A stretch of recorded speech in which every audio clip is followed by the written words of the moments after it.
तो हाथरस के मामले में अगर कोई एक राज्य की सरकार इतनी साफगोई के साथ कहना चाहती है कि मीडिया कोई मीडिया का एक वर्ग को कहीं कोई कुछ चीज़ें प्रभावित कर रहा था, तो ठीक वही पैमाना मुंबई में सुशांत केस पर भी लागू होता है। सुप्रीम कोर्ट को उस पर भी ध्यान देना चाहिए था।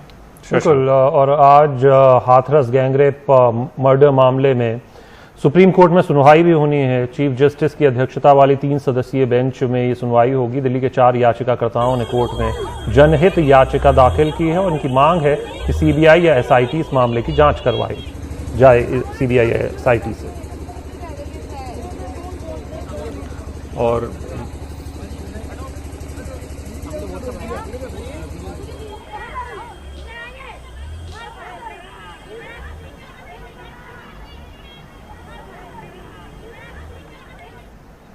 तो आपको ये बता दें कि पीड़ित परिवार के घर पर आज एसआईटी की टीम पहुंची है और हाथरस पीड़ित के घर के ये जो शॉट्स आप देख रहे हैं ये एसआईटी की टीम है। हमारे साथ मुकेश सिंह सेंगर जुड़ गए हैं इस खबर पर।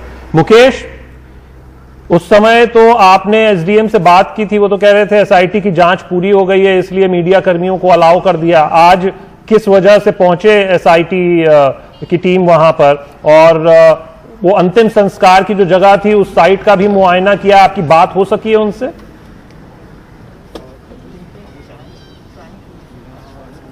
देखिए, एसआईटी की टीम से हमारी बात तो नहीं हुई है, लेकिन आज सुबह एसआईटी की टीम विक्टिम परिवार के घर पहुंची थी।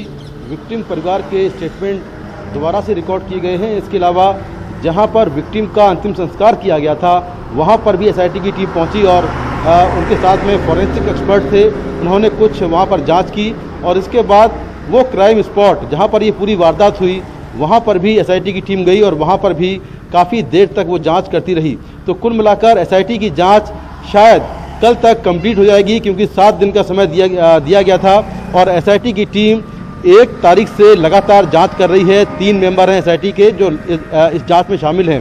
हालांकि यहाँ के जॉइंट मजिस्ट्रेट ने कहा था 3-4 दिन पहले कि एसआईटी ने गांव से पार्शियल जांच अपनी पूरी कर ली है, लेकिन आगे की जांच अभी और करेगी। तो कुल मिलाकर एसआईटी अपनी जांच कर रही है। लेकिन इसमें एक बड़ी बात है कि जैसा आशीष कह रहे थे कि यूपी सरकार ने खुद कह दिया है कि सुप्रीम कोर्ट की निगरानी में सीबीआई की जांच हो, और यही विक्टिम परिवार बार बार मांग कर रहा था कि इस केस की जांच सुप्रीम कोर्ट की निगरानी में हो। तो मुझे लगता है कि अब इस बात से शायद विक्टिम की फैमिली संतुष्ट हो जाएगी।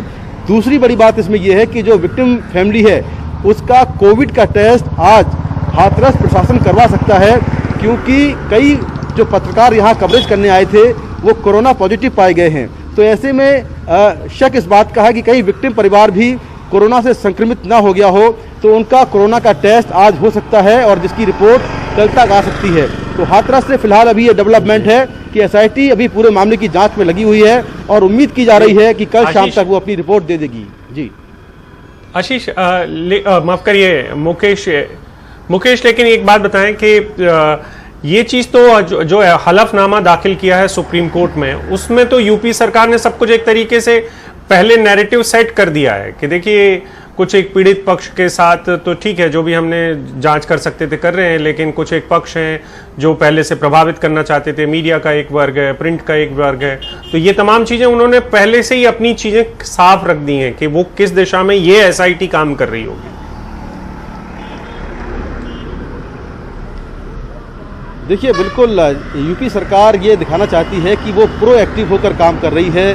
उसने तमाम जो बातें हैं अब तक की इस केस की जांच की वो इसमें लिखी हुई हैं। तमाम सोशल मीडिया के पोस्ट लगाए हुए हैं, लोगों के ट्वीट लगाए हुए हैं, और अब तक जितनी भी जांच हुई है, चाहे वो पोस्टमार्टम रिपोर्ट हो, विक्टिम की मेडिकल रिपोर्ट हो, वो तमाम चीज़ें इस हलफनामे में यूपी सरकार ने लगाई हैं। तो यूपी सरकार ये दिखाना चाहती है कि वो शुरू से इस केस में सही जाँच कर रही है।